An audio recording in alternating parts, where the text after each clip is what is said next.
Valla ne cinde olacak Allah. Ben çekemiyorum.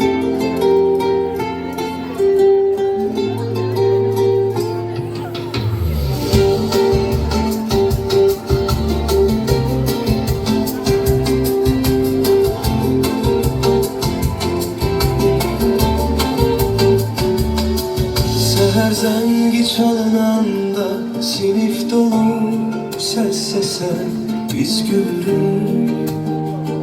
Sen gülümsen defterimde adın gizli kese kese.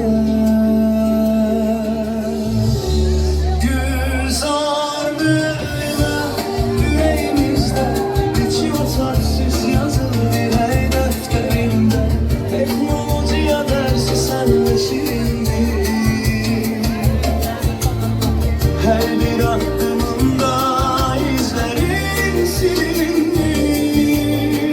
Gülzar gülüne gözlerde ışık.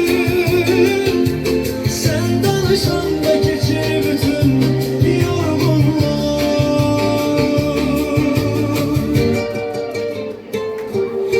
Masa üstüne düşlerim kağıttan vurduğum dünya. Sen bakanda değilsen ki alınacak biraz da çalış.